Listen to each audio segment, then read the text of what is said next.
One step still moves us forward. By Morisha Moodley. May 9th to July 18th, 2025. Everyone. Hello. Okay, great. So I've hit record, and I think we'll just go ahead and get started. So hi everyone, welcome to the Artist Talk for One Step Still Moves Us Forward by Morisha Moodley. My name's Sean Lee. I use he and they pronouns, and I'm the Director of Programming at Tangled Art and Disability. I'm going to give a quick image description of myself. So I'm somebody who is male presenting. I'm East Asian Chinese with relatively light skin.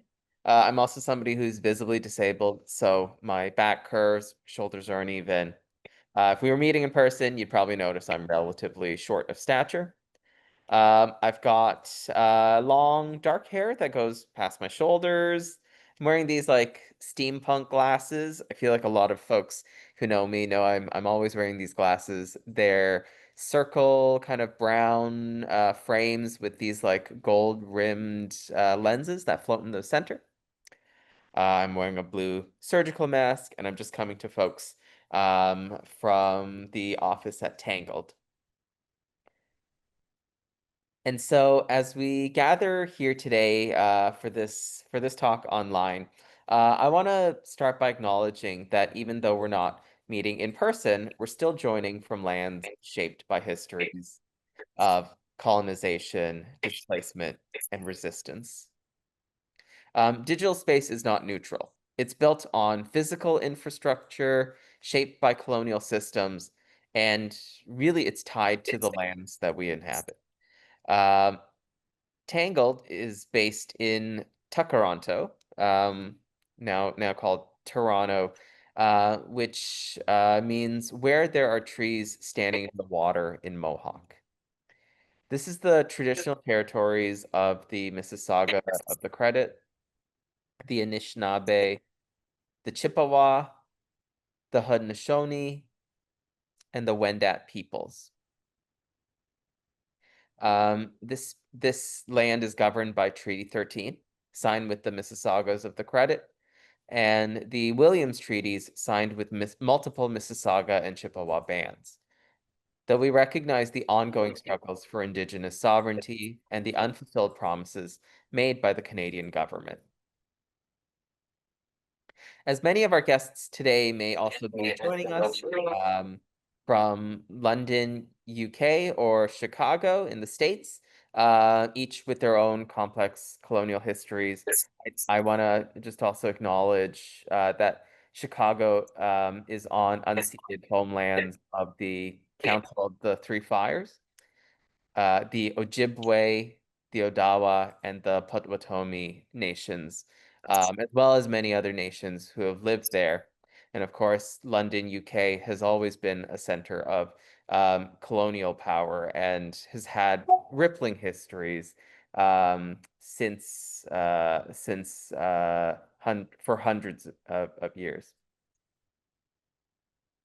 We want to acknowledge all treaty peoples as well, including those who came here as settlers, as migrants, either in this generation or generations past, but also those of us who are here involuntarily, particularly those brought to these lands as a result of the transatlantic slave trade, and as a result of slavery. We pay tribute to those ancestors of African origin and descent and recognize the ways that anti-Blackness and colonialism remain deeply entangled and continue to inform a legacy of inequality today. And at Tangled, we understand as well that decolonization and accessibility are inseparable. Colonization has shaped how disability is defined, who receives care, and who's excluded from it. Our work here at Tangled is grounded in challenging those structures. And I want to take a moment to acknowledge our access today. This is a relaxed space, so please, folks, feel free to take care of yourselves in this digital space. I want to thank Jacob, our ASL interpreter. And automated captions have been enabled for folks to follow along. I want to acknowledge that access is resistance, and we're very grateful to be in community and in solidarity with Morisha here today. And I'll just introduce Morisha briefly. Morisha Moodley is a London and Chicago-based moving image artist, producer, and arts administrator.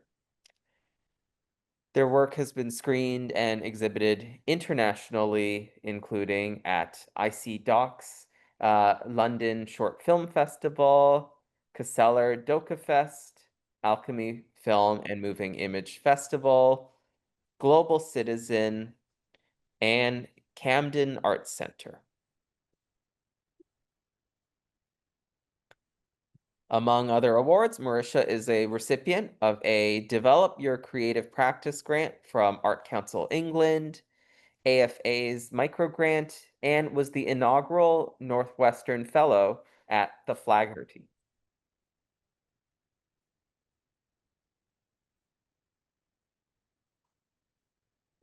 They completed their BA in Fine Art in 2020 at Central Saint Martin, graduating with first-class honors, and Morisha attained their MFA in Art Theory and Practice in 2024 from Northwestern University, and also achieved a certificate in critical theory.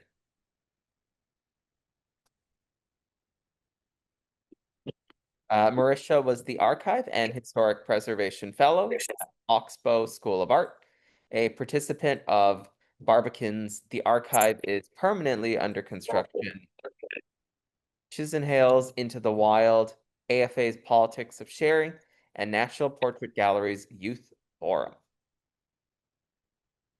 We are so thrilled to have you here today, Morisha, and I'm going to pass it over to you.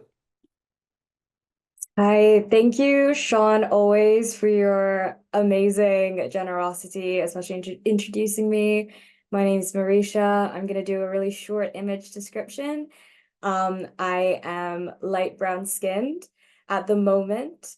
My skin looks kind of crazy because there's two types of light hitting it. There's the outside light, which is cooler, and my lamp over here, which is warmer.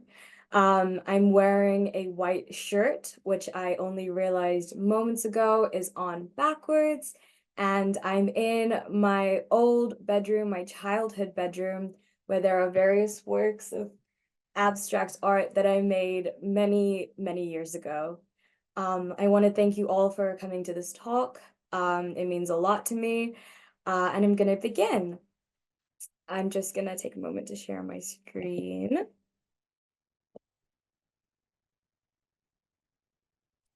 So hopefully you can see this. So I'm going to start. Whenever someone asks me to describe myself as an artist, I freeze. Then the gears start turning and I begin in a very rehearsed manner. I am a moving image artist who works across video, installation, and text. I examine the entanglement of race, queerness, disability, and theology across these forms. When you see my works, you might wonder whether this is actually accurate. You might choose to say that the work is interdisciplinary, or that I'm an animator, or technically it's all collage. But I describe myself as a moving image artist because for me, video is the start of everything. It's the moving image that gives structure and meaning to all that I work with. My practice is rooted in the research of the moving image, of video, of film, its histories, its theories, and the scientific mechanisms, both in the apparatus of the camera, of the projector, and in the human body that bring about its existence. To this, I interject queer and Crip methodologies that challenge traditional film structures, engaging with tactics like recurrence, collage, and delay to produce rupture and overflow.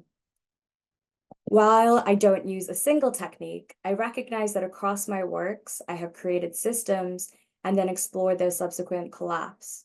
Whether I'm making a word and image search or creating data banks such as this one, a set of rules are imposed, and then the work falls out of them.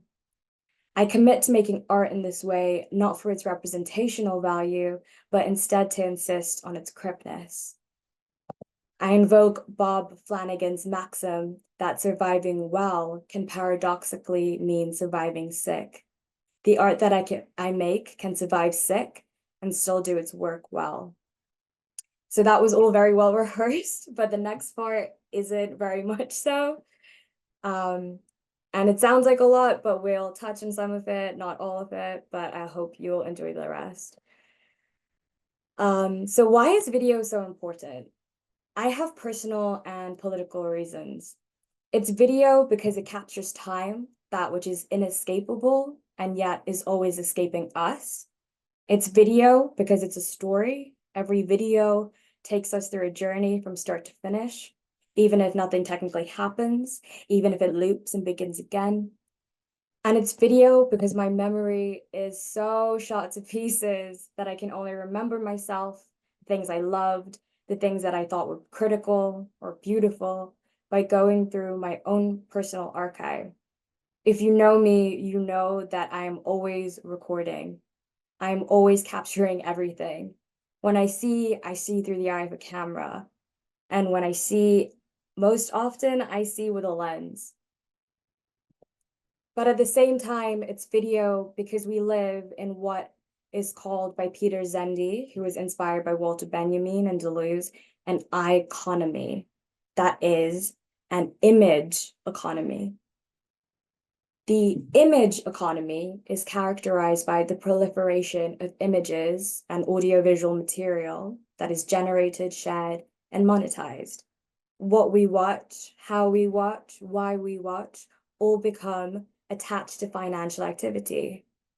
When I took a cinema philosophy class with Professor Damietta Trolasco, an incredible teacher at Northwestern, we developed this call and response over the course of the 10 weeks that the course lasted. She would say, the other side of the image is, and we would respond, money. And this comes from a little section in Cinema 2 by Gilles Deleuze. And it might seem confusing at first, or it might click immediately for some of you. But for me, this quote really succinctly connects and presents as opposite faces, money and the image. And it's opposite faces of the very same coin. So if I were to give you an example, there's some really obvious things. You might see product placement in a film, a phone in a film, or there's a brand that, we might all know, food that might be being eaten. But it also can be subtler mechanisms, like how longer watch time on a video on Instagram or TikTok or YouTube, it generates more revenue for content creators. So literally, the act of watching a video becomes monetized. So that's one reason for video. The other, and the other reason, and it's the reason that inspired the works in the exhibition, is the way that video is intimately and inextricably linked with time. It could be said that video can only occur over a passage of time. It's not capturing a single snapshot, a moment like a photograph is, but it's rather a collation of many snapshots and many moments. So what we have in the video, in the film, is a container of time.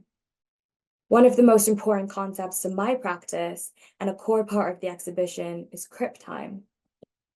So for those of you who are not familiar, Crip is a term used by the disabled community to address how disability affects us politically, socially, physically, in all manners of ways. Crip time has come to encompass a multitude of experiences for disabled folks. Crip time could mean how it might take someone with a mobility aid longer to complete that journey than someone who is able-bodied. It could mean the extra time needed at the end of every day to take medication. It could also mean needing to repeat an action or a task a certain amount of times before you feel you're able to move on from it. For me, Crip time, or drawn out, lagging, absent-minded kind of time, has become an important tool to interrogate the impulse to enforce time as teleological, burdened by capitalist scheduling. So what do I mean by this? For most of us, we are constantly pressured to have some sort of end goal, whether that's career-wise, personal, financial, romantic. And we're also told that there's a specific way in which these goals can be achieved, or even a specific time frame that this needs to take place in. As an example, I think about how in the UK, there's free further education opportunities for people up to 19 years old. Or if you have a state-acknowledged disability that needs more support, very vaguely defined, that extends to 25. And free schooling in the UK is considered as part of our essential right to education. The compulsory schooling age in the UK finishes at 16. And then you have until 19 to finish any further education. That is only 3 years to not only choose what your future is going to be, what subjects you might pick, but also to complete that education. And that education is becoming increasingly necessary for everyone. So here you have a set time frame, a designated goal. How does that factor in with different kinds of abilities, different lifestyles, all the variants of someone's lives, all the chance happenings? Even if you do have a state-accepted disability, 25 is still so young to be cut off to have state-provided education and to be making those choices for yourself. There's more generic examples that we're all familiar with. We need to be married by this age. We need to have children by this age. We need to buy a house. We need to buy a car. We need to buy a bigger car. We need to buy a faster car. Then we need to pick up golfing. You know, I sound like the start of train spotting, but it's really true. There are these expectations and there's a sequential path to reach them. There's the next thing and the next thing. And the next thing is supposed to be bigger. It's supposed to be better. And I think it's important that those words are comparative, not superlative. The bigger, the better, the end goal is often being pushed further from us, from what is healthy for us, for our communities, for the planet. And we may never reach that end goal. And I personally think that that is a core tenet of capitalism, that these goals that are designed by society are purposefully unreachable, and yet we are constantly being pressured to strive for them. So you have these structures, you have these pressures, you have these timelines. What happens when we think of Crip time and apply it to it? It ruins everything in a really great way. Suddenly, you're repeating yourself. You're taking one path and deciding, no, I want to take another. You're taking a break, you're going back, you're saving something for later. In an ideal, you are giving yourself as much space and as much time to move through time as you'd like. Crip time asks us, what does it mean to move through time without the goal of an ultimate end and without the expectation of a clear sequential route? So let's go back to video. It's usually assumed that the mediums of video and narrative that make up the moving image move forward sequentially in time, adhering to this idea of a necessary linearity. The video reaches the end of its playback, the audio the end of its tape, the narrative the end of its story. I continuously return to this quote by Trinh T, Minh-ha, a fantastic writer and filmmaker, in her dissection of the long take. And the long take, there's a lot to get into, but it's sometimes considered the purest form of video. It's a shot that is unending, able to capture all. So she writes, to value the long take is, in a way, to say that life is a continuous process with no ruptures, no blanks, and no blackouts. To Crip the moving image has meant working purposefully against this idea of a continuous process, a necessary linearity. It embraces glitch aesthetics, it embraces those blackouts, and it embraces silences of everyday life, as well as life's repetitiveness and its cyclical movements. But what does it mean to embed this malleability into work, for the work to depend upon it? Crip theory and Crip time, when faced with the moving image, is especially compelling for me when the medium's history is considered. Sean beautifully, set the stage for colonialism and its long-term impacts on us to the present day. And it has a history of photography and cinema. It is, the birth of photography and cinema is tied and linked with colonialism and what that brought on, the standardization of the body's movements, and ultimately the mechanization and production of ideal ways of being, ideal bodies, and efficiency. And these are exactly what ill and queer bodies fail at. We see this in the proto-cinema chrono photographs of Muybridge, who is up on screen now, and Mare. They would capture successive snapshots of various animals and humans so that the movements could each be dissected and better understood. This would eventually turn into what we know as cinema, when more knowledge was gained about frame rates and how many frame rates need to happen in succession for us to see movement. For Mare, his chronophotographs turned into something creative, graphic, and beautiful. But we see this creative flair get weaponized by capitalism again. Chronophotographs feature in the history of management studies. This is an example of a cyclochronograph, which was developed by Frank Gilbreth. Gilbreth wasn't an artist. He was interested in what he called motion studies, and that is studying the movement of a body when it completes a task.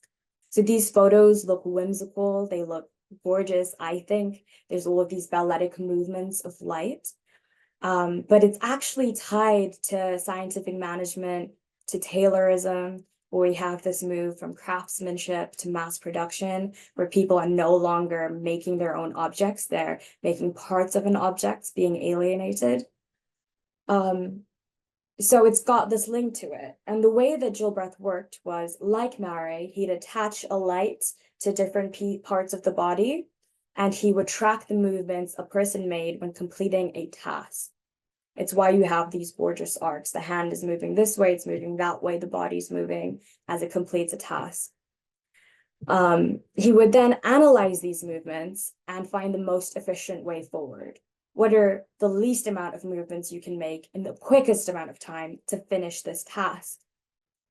This would then dictate exactly how a worker's body should move, exactly what movements it should make, exactly how much space it should take up, exactly how much time the worker has. When we think about this history of categorization and mechanization that cinema has, and the close links that it has to capitalist production, Crip filmmaking becomes absolutely vital. It is a way to open up space in video, and watching it and making it and allowing for alternative times to exist. And so this is where we get to the work that's actually in the exhibition. This is twice a day for 2 minutes after steaming. I'm going to read a small image description. It is an image description off a video, so it's trying to summarize that video, but it's not taking into consideration a lot of the minute movements that are happening. But I'll begin. A 3-channel video is projected onto gallery walls. The video is an extended image of a white wall and brown stone floor. In the video, the artist, it's me, walks across the projection. They are in black, form-fitting clothes. In their hands, they hold a glass that is half filled with water. A tube sticks out of the glass, which their lips are wrapped around. They blow bubbles through the tube into the glass, which is the sound that can be heard panning across the video. The video shows them walking back and forth on screen. However, the image isn't continuous. Instead, it's a short snippet of footage that is repeated, a single step forward, repeated, until the figure makes their way across the screen and completes a walk cycle. Eventually, after several walks through, some of them glitching, the figure, the artist, comes to stand in a central space in the screen. Instead of blowing a steady sound, they begin to sing through the bubbles. Eventually, another figure, another me, joins them, and a third. They begin to harmonize as they sing through these bubbles. Song lyrics appear at the bottom of the screen. And the song is Sing Sweet Nightingale from Cinderella, which for film nerds is the first instance where a person their recording has been harmonized with themselves. Previously, multiple people had to harmonize together, but in this movie, it's the first instance with the self can harmonize with the self. In this work, I was trying to capture the way that time operated when doing exercise, this vocal exercise, a lax vox exercise. It never felt linear. Sometimes 2 minutes as I was blowing water would go by so quickly. Sometimes 30 seconds when I was blowing water would go by so slowly. I wanted to create the sense that through the aesthetics of something that transcends the everyday, whilst also pointing to the interminable nature of the everyday. The loop of the video means that it does not necessarily start or finish, but instead quiet and activity. I wanted to create something that no longer pinpoints to a single moment in time, but also becomes a sort of infinite action in an anywhere space. But at the same time, through repetition, through its stripped back aesthetics, it becomes mundane. I use repetitive movements to invoke the ritual that I feel is involved with disability. Repetition is often considered a marker of stagnation.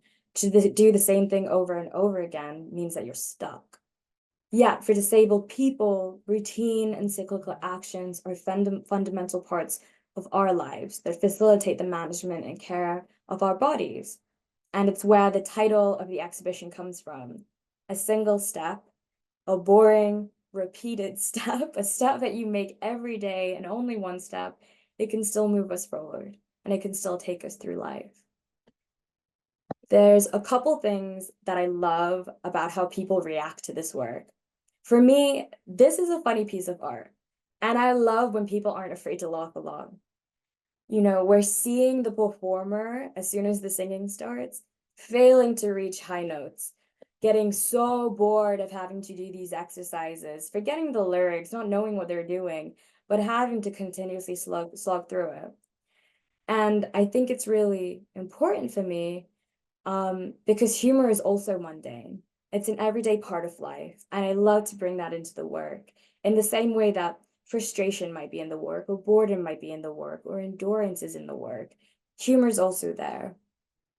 The other thing that I designed is the way people have to disrupt the projection. Entangled, if you ever go see it, please do. I use 2 long throw projectors, which means that if you walk past them or you're observing in front of them, you cast a shadow into the work. You bring in some of those blackouts that I spoke about earlier. It's also very much part of my desire to complicate accessibility, and especially how sometimes accessibility is talked about in a very idyllic way. I believe that we can never have a fully accessible world. I work with the acknowledgement that what is accessible for some is not for others. But rather than seeing that as a caveat or a disappointment, I think it's a moment to be imaginative in what we can offer to each other. And that's what I see when I see people interact with the work, especially if it's very crowded or if there's people they don't know that are next to them. I see people move to accommodate. They move to make certain parts more legible for others. They fill in the blanks. And I think that's the type of interaction, the type of communing around the work that I'm really interested in and have definitely found fruitful and would like to pursue further. The other works that are in the exhibition are works that I thought would never make it out of my studio because they're too frustrating or confusing or too out there. And this is also where I want to thank the Tangle stuff again for being so generous and for seeing the potential in it and being able to realize it in some ways. Once a Day, Every Day is an ongoing series of photo and text collages. These works are comprised of diptychs of collaged image and text and investigate how time could be portrayed as a dispersal rather than a sequential unfolding by subverting 2 containers of time beholden to linearity, the film sequence and the sentence. I'm going to do a short image description for this piece. It's called An Orangey Sliced.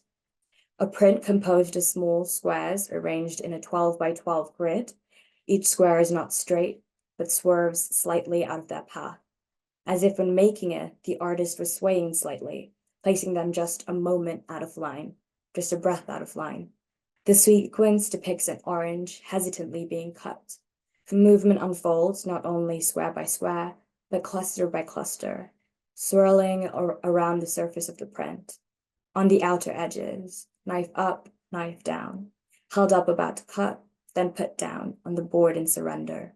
As we move inwards, knife down, knife picked up again, knife tip spearing the peel, and its blade cutting through.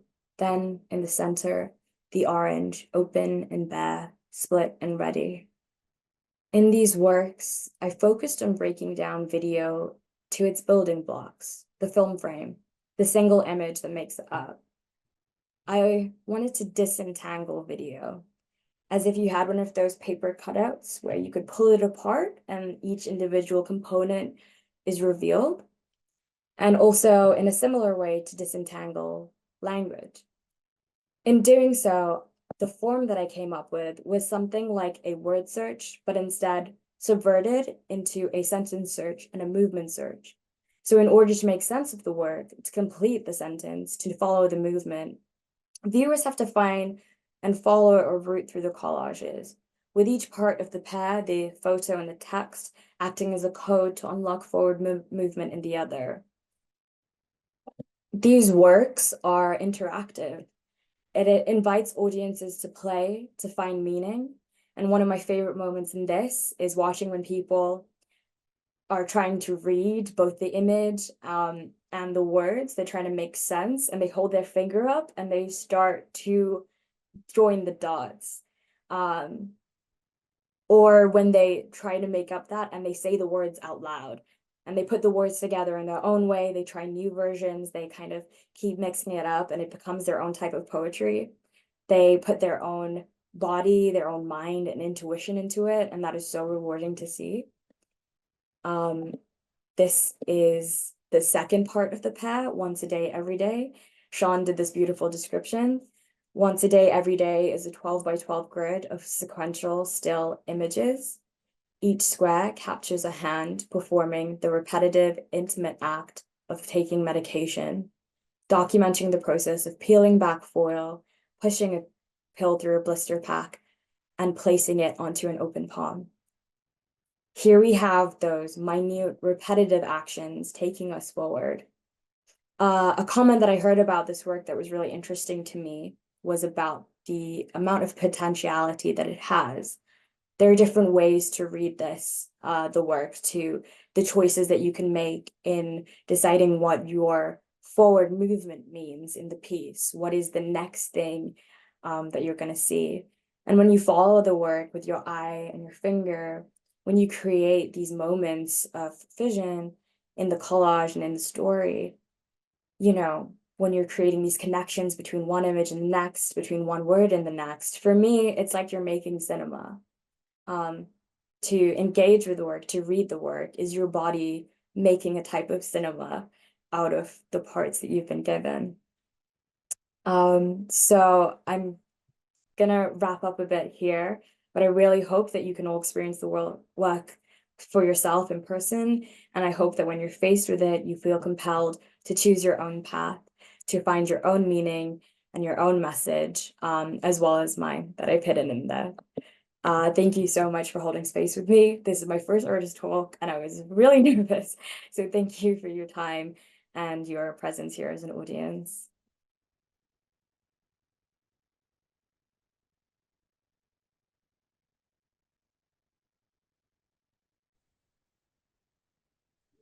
Wow. Oh my gosh. Morisha, thank you so much. Lots of hearts. This was an incredible artist talk. And I have questions. I'm sure folks in the chat have questions, but I do want to take a moment just to take a break. So what I was gonna suggest is if folks in the audience would like to generate some questions, feel free to put questions either into the chat or use the Q&A function. And what we're going to do is take a short break.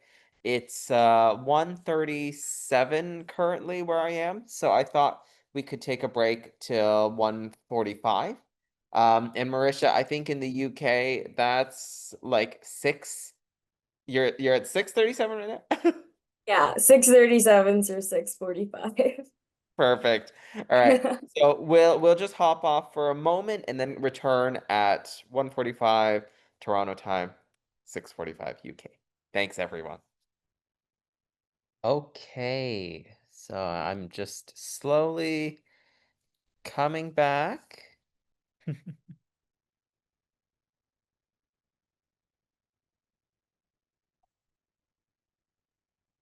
So for anyone who's with us right now, if you have any questions that you'd like to put into the chat or Q&A, please feel free. But in the meantime, I've had a couple questions both throughout the run of the exhibition, as well as from this, very detailed, incredibly beautiful artist talk that you've given. And maybe we can start with a couple of questions that I had. Um, so of course, Crip time is so central to the exhibition and to your work more generally here.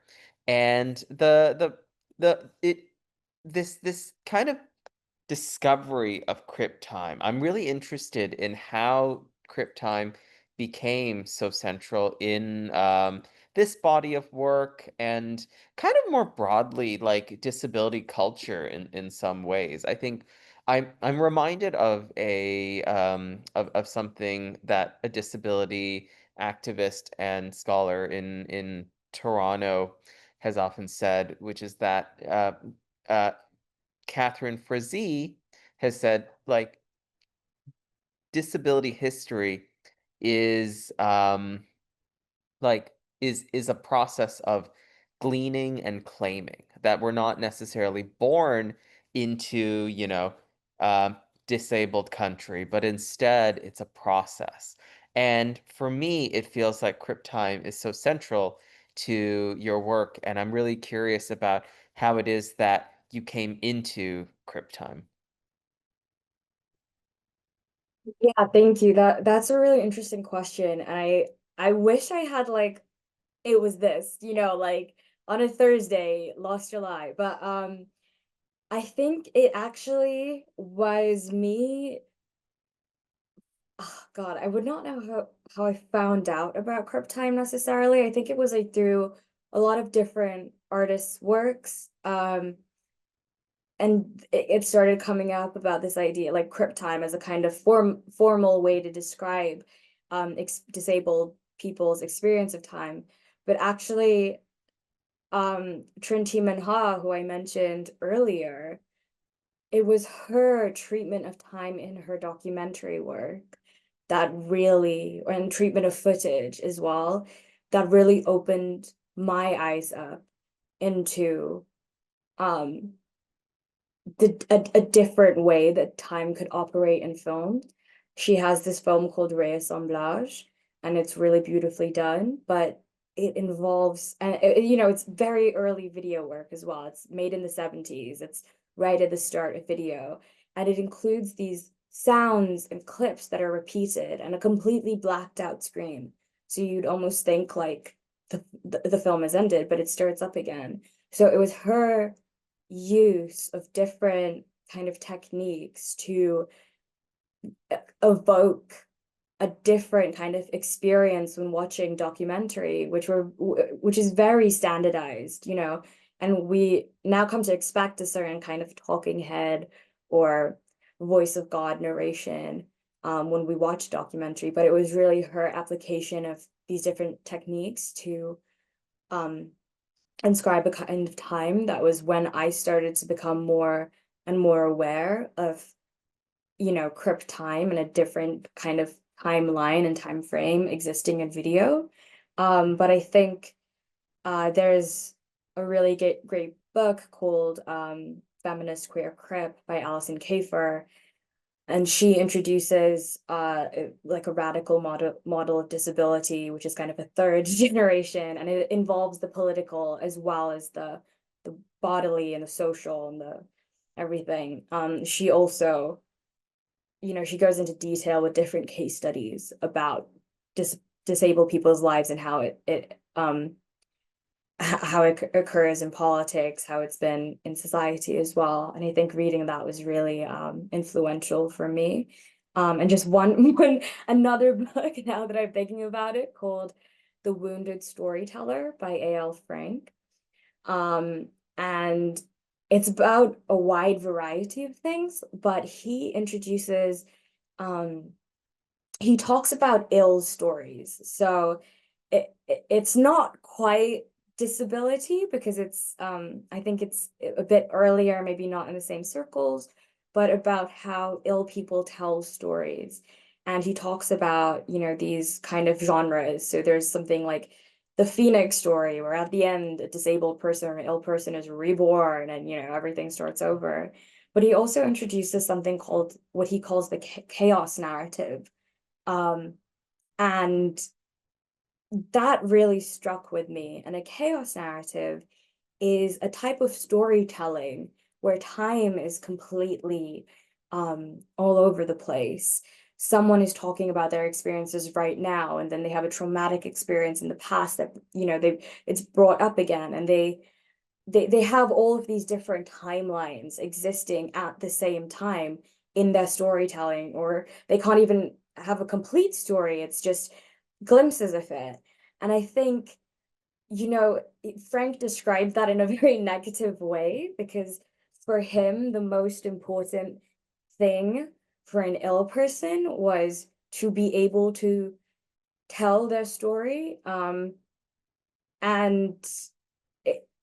in a very masterful way, I would say. So take complete ownership of their story, have beginning, middle, and end, have a plan, have that linearity, and that is definitely, I mean, it's a way to think about illness and trauma and how we think about ourselves, but it's also, I think it's a very closed way.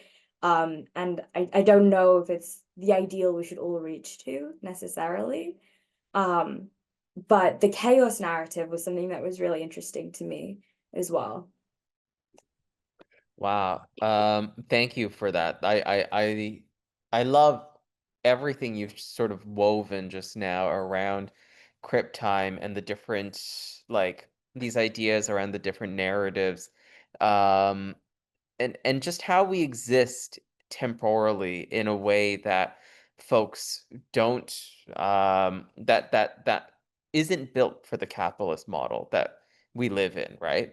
And it kind of leads me to my next question, which really thinks specifically about the relationship of disability and access. Um, Thinking through, as we are about, Crip time within your piece, something that I think we worked with in thinking together was how to embed audio description meaningfully into this exhibition, particularly into your work, which kind of plays with temporality, right? Audio description introduces a kind of narrative temporality sometimes. And so I'm kind of curious, like, how you negotiate the sort of that element in your work, and, like, how you see this, the way that Crip time plays with or without access as well. I think, yeah, that audio description, I'm quite comfortable using subtitling and captioning in the work. But audio description is definitely something that I'm still grappling with and thinking through. But you present something really interesting about, access tools, in the sense that access tools still need to perform a function, and that's where the idea of like a narrative, an audio description kind of has to have a narrative, because of the many changes that are happening across the video, and to capture that linearity in time. And I think in the audio description, I tried to get in elements of that repetition, or that sudden movements that happen across the video. But I just didn't have time to. I think the ideal audio would be an audio piece rather than a description that, has some of the same characteristics of the work. But the question of, access tools is one that I always think about because I really like, as I said, the idea of complicating accessibility, putting disruptions to one's access to the work, this idea that we don't need to have full access, full legibility of a work. But it is what I think about those tools straddling, utility and poetry in a way, like function and abstraction as well. It's definitely something, yeah, that I'm thinking about, but it's a very tricky line to be walking because you don't want to include something so abstract that it doesn't perform, its use and what it needs to do, but you also don't want to kind of distill the work into something that is completely just about function.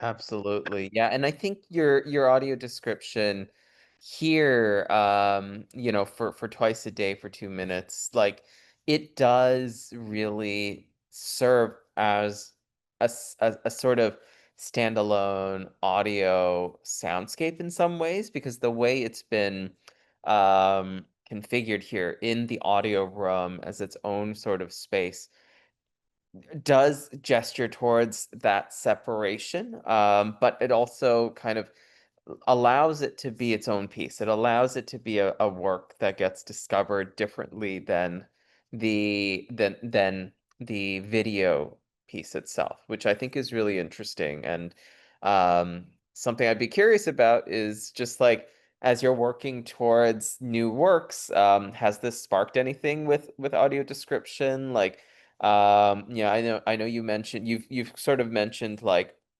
how do you find the balance, right, with creative access of balancing the practical with the creative? And I'd be curious, like, is there anything you'd want to try experimenting with in the future?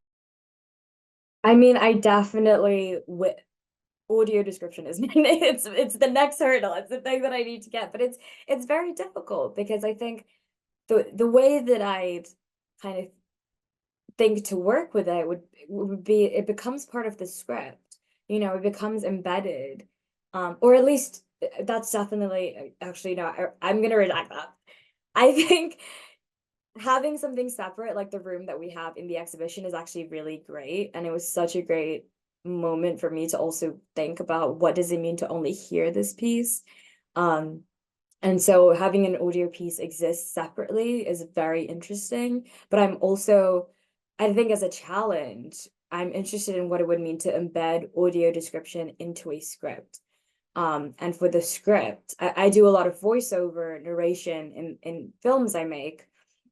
So what does it mean for the script to have that audio description embedded into it and not as separate from it? I've kind of made it my like subtitles are in all of my films. You can't get a film without a subtitle. It's burned in. There's no option.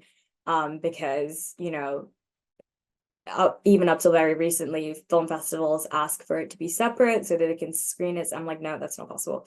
It's there and it's not going away.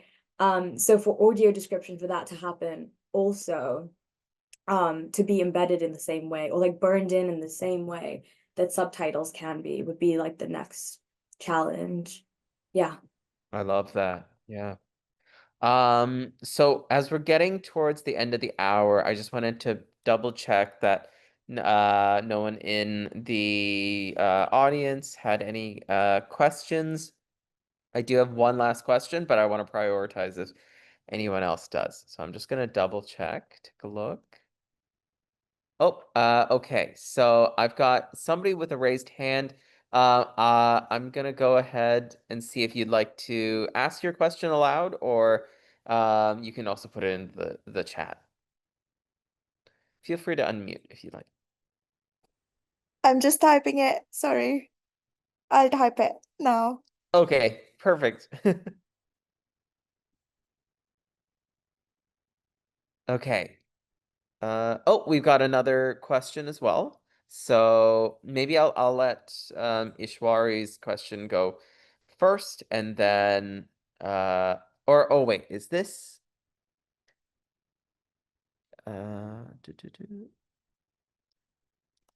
Okay, so maybe I'll ask this question. So it says, I was wondering how many takes it took for you to make the video.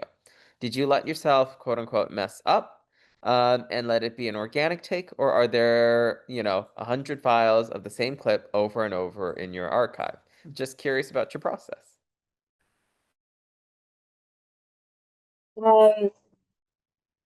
Sorry, I'm just reading the question back. Mess up. How many takes? Yes. So, it wasn't 100 takes. It wasn't 100 files. But unfortunately, as a filmmaker, I tend to lean towards, more rather than less. So there's probably about it's probably recording for maybe 15 to 20 minutes, just walking back and forth. But in total, it was only about 5, say, back and forths that was used in the video. There were some difficulties, and I was in my studio in university, and it is not a big space. So there's definitely a bit of manipulation there as well. There was a pipe like right above me and a pipe off to the side, so I had to kind of edit those out. But yeah, I don't know. I'm not sure. Yeah, I don't think it took a while to get the video, is what I'm trying to say. But in choosing it, I had to be very specific, because also for the movements of the step to fall into place, it had to be quite an equal step forward.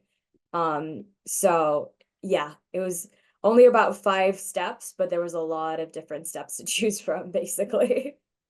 Oh, I love that. It looks so smooth. It looks like one organic take, in my opinion. So Thank makes you. Yes. We've got a few questions in the Q&A. So this first one is from Ishwari, and it says, so good to hear about the rich and juicy details that inform your work. Also really resonate the point about the accessible dream is an ongoing process to continue making accommodations for each other, and how this is considered in the way you share your work. I'm very curious about how you felt in your body while filming the work and while viewing it for the first time. Yeah, with um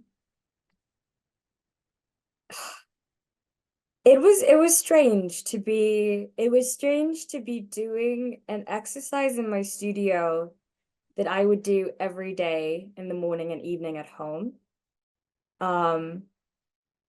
Which was often a very private exercise as well.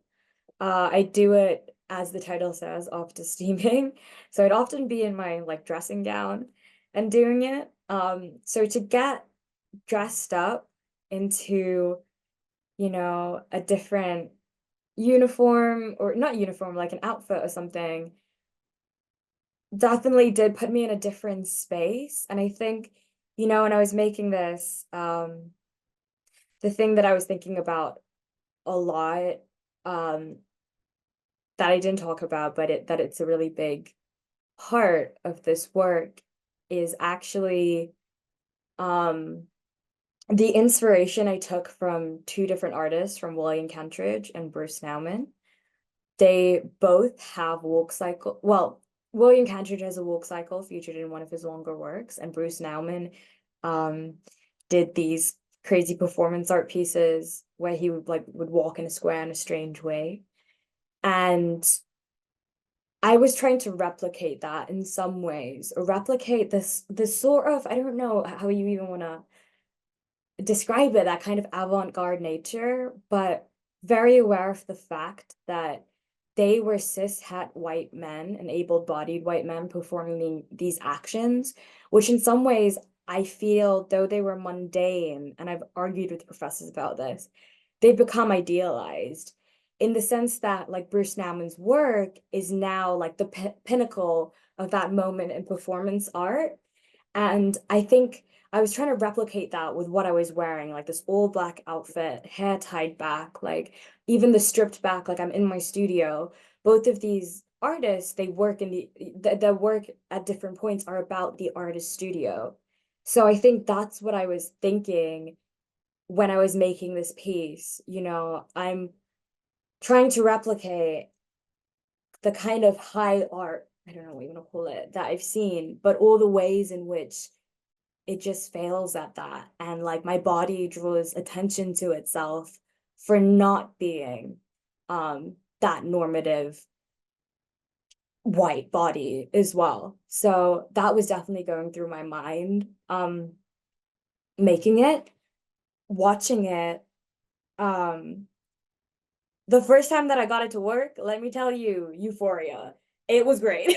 Like I was like, this could happen. I didn't know I could do this. So it was amazing. Then watching it, I guess like the first time it was installed.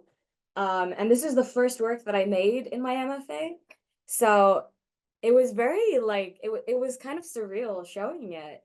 And it has all of these historical kind of callbacks as well, and to kind of be putting myself in that timeline with them was felt a bit nerve-wracking as well, because I think everyone kind of knew where I was coming from or what illusions I was drawing to, and that was a bit like, oh, like what am I doing putting myself in conversation in that way. But yeah, the first time that it was installed and I saw people walking up to it, yeah, also euphoria again. Yeah, so a bit of like an up and down, but yeah.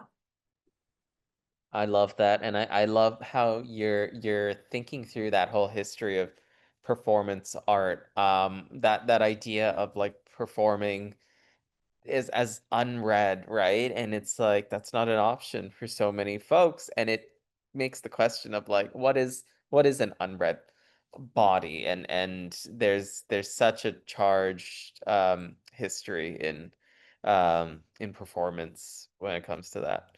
So thank you for that very beautifully answered question.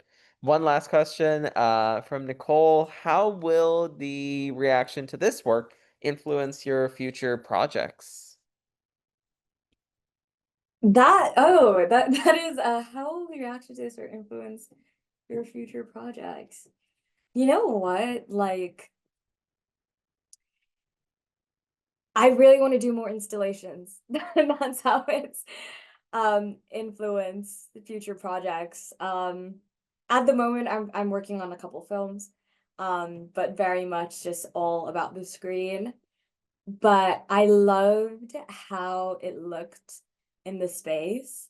On the opening night, I was very nervous, but I came the next day and luckily had a friend with me. And just to be in the space and see the work all around was such a great, it just seemed like such a great moment for it to take up that much space because it was a lot bigger than the projection was a lot bigger than I've ever seen it. The once a day, every day was hung in a way that it's never been hung before. So it was really interesting. And I definitely think how to make work address, at a bodily level is definitely something that has come up from this. And how does it engage how does the work engage bodies in it and engage, people into it is definitely something that I'm going to be thinking about in future works. Amazing. Love that.